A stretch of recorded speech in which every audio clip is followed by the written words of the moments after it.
Go.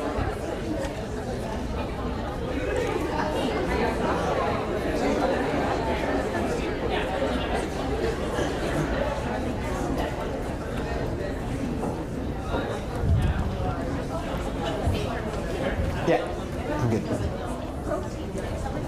Good morning, everyone.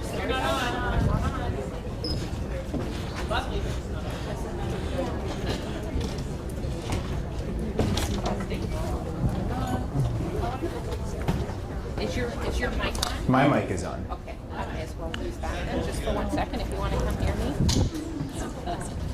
Huh? We're sharing, yes. Intimate first thing. Okay. Good morning, everyone. Welcome to the 2011 Learning Series. It's echoing, isn't it? I have the honor of introducing your next speaker. He's the founder of the Youth Wellness Network, an organization that assists youth with reducing the negative effects of stress and anxiety. He will be teaching us today on how to better understand the connection between our mind, body, and emotions in order to live a healthier life. Please join me in welcoming Michael Eisen.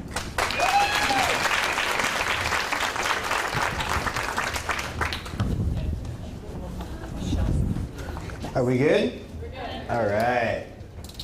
How about another round of applause? I didn't get that first one. Welcome, welcome. Wonderful to see tons of beautiful faces out here this morning. So, before we get started, are we okay if I'm up like this? Volume, everything good? Okay. So I want to start the morning off on the right foot. So we're going to do a little breathing exercise so we can get grounded, we can get calm, and that way I find the material that I'm going to talk about, it's going to sit a little bit easier with us as we go through the rest of the morning. So I want everybody to put their hands on their bellies with me. Now, your own bellies, for now. For now, we'll do that. So the idea is that oftentimes when we get stressed and we get anxious and there's a lot of pressure going on in our lives, we're not really breathing properly. We're not using the best use of our breath. Oftentimes we're breathing more from our chest, and what that does is it doesn't allow the proper amount of oxygen to move throughout our entire body. So what I like to focus on is really breathing more deeply from the root of our stomachs and allow that oxygen to go all the way up and then all the way out. So I'm going to demonstrate quickly. So what we want to do is put our hands on our stomachs, and if I can show a side view. So typically a normal breath would be, you see how that's all up in my chest? Well, when we want to breathe deeply, I got a bunch of wires here, so just bear with me. We want to breathe through our bellies. So you see, you can't really see it, but you see your belly will extend. Can we see it at all? A little bit, yeah?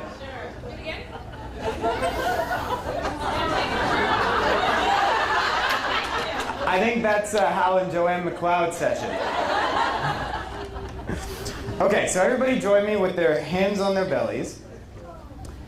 And we want to breathe in through our nose, a very long, calm breath, so that you're filling not only through your belly, but then it works its way all the way up. And then once you feel like you're full of oxygen, I want you to let out a deep breath, and when you let it out, feel free to sigh. The big part of the sigh is actually you're releasing all of that stress and tension that's within your body. So you can join me now with a breath.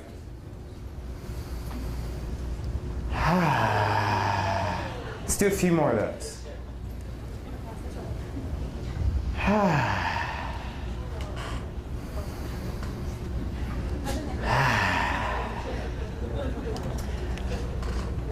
Now let's close our eyes for a moment. Continue your deep breath in through your belly and out through your mouth. And as you're breathing in, I want you to picture breathing in all of the wonderful emotions that you want to be feeling right now. Peace, serenity, calm, joy, happiness, whatever it is that you want to be feeling in this moment. Picture them not only entering through your body, but filling up your entire body, from head to toe.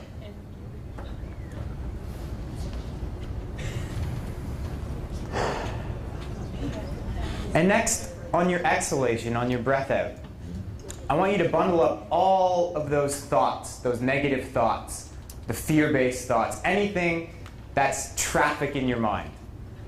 And I want you to put them in a little bubble. I see a lot of eyes open. Can we entertain me for a moment and let's really go into this? Let's shut our eyes for two minutes. That's all I want. You're breathing in calm. You're breathing in serenity. You're breathing in peace, relaxation.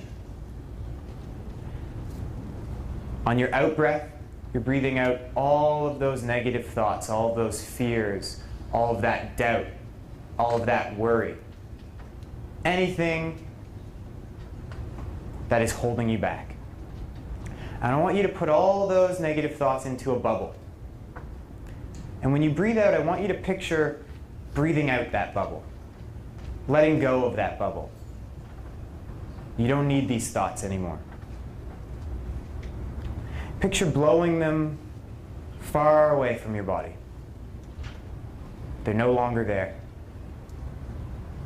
If you really, really want to hold on to them, they'll be outside the room waiting for you when we're done.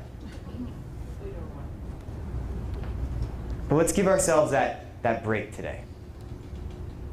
One more big breath in through your nose. Breathe in peace, breathe in calm, breathe in joy.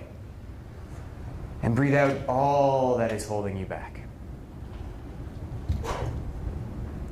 And now slowly open your eyes. Works better when we participate, doesn't it? Beautiful. Feeling calm, feeling peaceful. Good. I am. All right, so today we are here to talk about personal well-being. How we can create a healthier and happier life that we can live on a more consistent basis. So before I get into it, before I share with you a little bit about who I am, what I do, and what I'm here to do today, I just want to let you know that I don't have all of the answers. I'm not a guru. What I'm here to do is I'm here to share with you my life experience. I'm here to share with you things that have worked for me. Things that have allowed me over the past 6.5 years to really live that happier and healthier life. And now why I'm in a space where I'm able to bring that and inspire that and empower all of you to be able to start making those changes in your life. So I only speak from experience. That's it. So a little bit about me. My name is Michael Eisen. I am turning 26 in a couple weeks. Happy birthday. Thank you. Very kind of you. Thank you. I run an organization called the Youth Wellness Network. And what I do with that organization is I work with not only youth, but anybody in the lives of youth. All of you. The support workers, the parents, the teachers, people behind the scenes. And what I do is I inspire and empower people to live a happier and more positive life. I create programs in high schools, universities, middle schools, elementary schools. And we run these programs, both a combination of support resources and actually in-house programs that will work with the individual youth on mitigating their most pressing issues, whatever the most pressing issues are in each environment. How I got to this point, I'll give you the Coles Notes version of my story. When I was a kid growing up, I grew up in a small little town. And for the majority of my childhood, I was labeled as the spirited child, which essentially was the polite way of my parents saying that this guy doesn't listen to anything we say. So I was the kid who didn't really listen to instructions, who didn't really follow the rules and regulations of our society. And I really just lived life to the beat of my own drum. I came into this world saying, I'm going to do it my way. You know the Sinatra song, right? I won't get into song and dance just yet. So my whole childhood, I didn't really discover who Michael really was because I was the spirited child. So I was carrying this label throughout the good portion of my first 13, 14 years. There was actually a joke in my family that my terrible twos came, stayed a little longer, stayed even longer, and then finally when I was 13, they started to slowly transition out. So when I was 13, I went on to, well 14, I went on to high school, and thinking I'd be able to shed the label of the spirited child. And growing up in a small town, it was a tough environment. I faced a lot of ignorance and a lot of emotional and mental abuse. And I had various different labels that stayed with me throughout my high school career. So once again, I spent the next 4 years not being able to figure out who I was, but just fitting within this label that everybody gave me.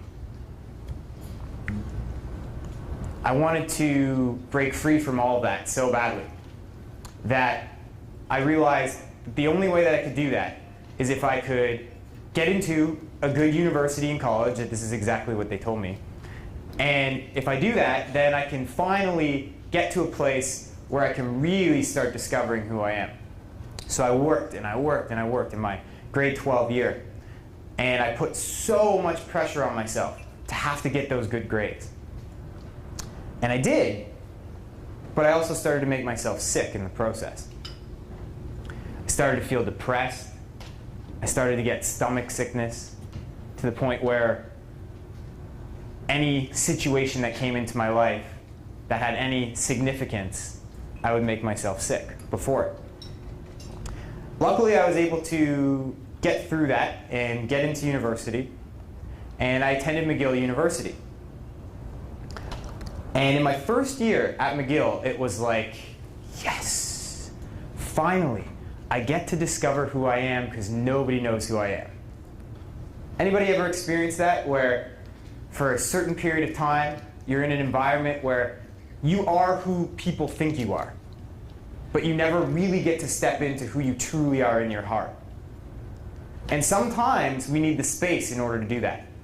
So my first year at university was that space. And it was amazing. I got to meet so many people, so many different cultural backgrounds, so many people from different countries. It was just unbelievable, and nobody knew who I was. So I basically did a dance in my first year of being different types of personalities. I realized that teaching myself an entire course in the last 2 weeks of the semester, just by simply reading the textbook, was not the way that I was going to learn. I learned that the hard way. Now, the interesting thing about that first year is, as fun as it was for me, it really wasn't about academics. So what happened was, I went into second year, and I put an immense amount of pressure on myself, because here I am at this university with a very prestigious reputation in a business program where it's very competitive. And I've got to prove my worthiness to the world. And the only way I know how to prove myself is through academics. So I'm going to work. I'm going to work. I'm going to work and to get those grades. I'm going to get those. If I don't get the good grades, then I'm not going to get the good job. And if I don't get the good job, I'm not going to have a good life.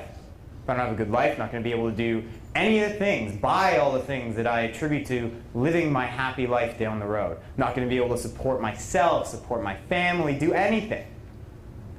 So what had happened was, before every single exam, before every single paper, before every single event that I had in my second year, I was carrying a burden, a fear of what might happen 5, 10, 15, even 20 years down the road. And what happened was that stomach sickness that showed up in high school came back. And it came back with a vengeance. The depression came back even more because not only was I working so hard to get these grades, but I wasn't getting them. So if I don't get the grades, then what am I worth? Where's my value? Up to this point, that's where I put my value on. That's where I got my worthiness from. So the depression came, the stomach sickness came, and I put myself through a really intense period of time. Now, it wasn't until a huge synchronicity that happened in my life that allowed me to start seeing things in a different way. And this huge synchronicity was witnessing a huge transformation in my father's life. Now, here's a man, growing up, worked all the time, ran the family steel business. That's why I grew up in the small town. Work, work, work. Fantastic financial provider, emotionally not so much. Wasn't the father that played baseball with me that I wanted.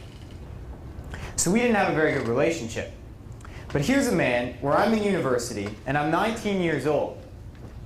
And I hadn't witnessed what had been going on in his life the past couple of years. But what had happened is that he reached a point in his life where he had accomplished all of his business goals. Everything that he had set out for himself to do, he had accomplished. And he's 50. At this point, he was 50. I was like, oh, what do I do now? Where does life go? Is that it? I'm just supposed to check out? Well, no. So he ended up hiring a business coach. This business coach ended up being a lot more of a life coach. And the first thing that he realized is that not only was he not happy, but he didn't even know what happiness was. And the second thing that he realized was that he was living his life from a set of belief systems that weren't his. These beliefs that were passed on to him, whether it was from parents, from society, from his cultural background, wherever it was, he was living those beliefs, and they weren't his. So he started going through this intense personal discovery process, peeling back all of these layers, figuring out who he really was in his heart. And when my dad does something, he does something full on. So he started to remove himself from the business.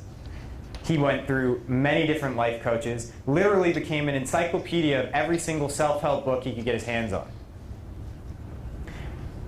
Up in the morning, 5 in the morning, meditating, journaling, just peeling through all of this emotional and mental conditioning. Got to a point where he had absorbed all of this knowledge and wisdom and now set out to inspire others so that they didn't have to get to the age of 50 for them to realize that they weren't happy and that they weren't living a life that wasn't theirs. So he became a life coach. And it was right around that time that he became a life coach, I was looking for anybody to talk to. Because I was empowered enough to say, this can't be it. This can't be it. Everybody kept telling me the university was the best 4 years of their life. I certainly wasn't having any of that, at least in this year, in my second year.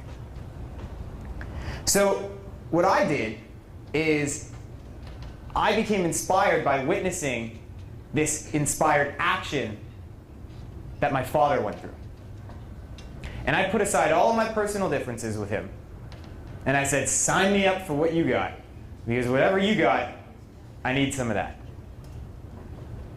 And I became his first student. So he got to learn how to be a life coach. And I got to learn all of this amazing knowledge and wisdom and philosophies on life that he had picked up over the years. And we started to put aside all of that emotional baggage that we had from my childhood. And we started to work together. One of the first things that I learned, and now I've simplified into a formula, is that what if life equals learning plus growth? Period. That's it. What if all we're supposed to do here is learn and grow, and everything else everything else, all the things that we're aspiring for, they stem and grow from that learning and growth. I said, that's interesting. I took a look at myself and I said, well, I'm certainly not learning and I'm certainly not growing, so what do I got to lose? So that was the first philosophy that I started to adopt. And I had realized that I was living my life from a destination instead of a journey. And I was putting all of my significance onto that next exam, onto that next paper, onto that next project. Oh, it'll be better when I'm done that. Oh, it'll all clear up when that's over. How many of us have done that before? Well, the reality is oftentimes when we get to that point when we think we're going to feel better, we don't. And then what we do is we put our significance onto the next thing. So we go, bup, bup, bup, bup, bup, bup, and we forget about what's in between. So remember that one. What if life equals learning plus growth? The next lesson that I learned, which was completely rocked my world, that before I'm able to make any change in my life, I need to be the one that chooses it. I need to make that empowered choice. But before I'm able to make that empowered choice, I have to be aware of everything that's going on in my mind, everything that I'm saying, everything that I'm doing, and how all of those make me feel. Awareness precedes choice, and choice precedes change. That rocked my world. So you're telling me that I have a choice and I can change something in my life? Huh. So, in a sense, all of these feelings that I'm feeling, I can change. All those thoughts that I'm thinking, I can change. But all I need to do is focus on awareness right now. That's my first step. And it was simplified for me in working with my dad. He said, I know you want to jump to that change. I know you want to feel better. I know you want to get to that point where life is just rolling and everything's wonderful. But it's a process, and it takes time. Focus on your awareness. I said, okay, I'll focus on my awareness. So I started taking a personal inventory. Business student, I use business terms. I started taking a personal inventory of all of the thoughts that were going on in my mind. And I realized that the majority of them were negative and based from fear. Okay, very good awareness. So I get to the next point, and then he rocks me with this another teaching, which is your thoughts create your reality. Take a moment and really breathe that one in. What we're all thinking in this moment, right now, is creating the life that we are living every moment. How does that work? Okay, well, I'll walk you through the steps. Your thoughts, they turn into words. So everything that we speak about is a result of, a product of, what's going on in our minds. Even those times where we'll say something and we say, oh no, I don't mean that. I don't mean that. Well, you do. Because they're still a product of your thinking.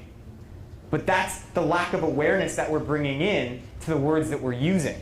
Oftentimes, and I mean, I'm also guilty of doing this as well, not as much anymore, but a lot more so as I was first learning this stuff, was that I would just speak without really understanding the significance of the words that I was saying and how that was shaping the life that I was living. And that's where that awareness comes in. That's where, you know, if you take one thing from this entire talk all morning, is that if we just put our focus on our intrinsic awareness of what's going on within ourselves, that is what's going to get you moving on these next steps to creating that happier and healthier life. Awareness. There's a comparison in Eastern principles where awareness actually equals enlightenment. A lot of their belief systems is that awareness is enlightenment. And in a sense, I definitely believe that. To me, enlightenment is just sustained awareness. And without awareness, there's no empowerment.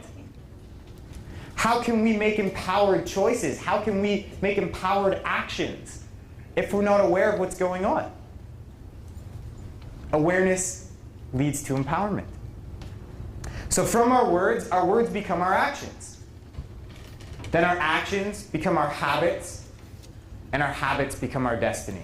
And there you have it. From one thought, we've just created the life that we're living. So what I did is I started to become more aware of all the thoughts that I was thinking. I would have a journal that I would write in every single day. And that journal was just literally a dumping ground of everything that was going on in my mind. And I put it down on paper. And then I took a look at that stuff and I'm like, this doesn't look so good. It doesn't feel very good either. And then I started becoming more aware of the words that I was using and how the words were coming from what I was thinking. And then from the words, my actions. How many of us have ever done something that immediately after doesn't feel very good? But we did it. We don't know why we did it, but we did it. Doesn't feel very good afterwards. How many of us do that without even having the awareness of knowing that it doesn't make us feel good afterwards? It's like running on autopilot. Now, the interesting reason why we do that is because 95% of the time, we live from our subconscious minds. And what our subconscious minds are is a product of all the conditioning that we've received up to this point in our life. So, in a sense, 95% of our lives, we are living a life that is not ours. We are living a life that is somebody else's, but we just absorbed. 5% of the time, we live our lives from our conscious mind. Our conscious mind is creativity. Our conscious mind is positive thinking. Our conscious mind is authenticity. 5% of the time. How many of us have driven a car and 30 minutes into the drive, you go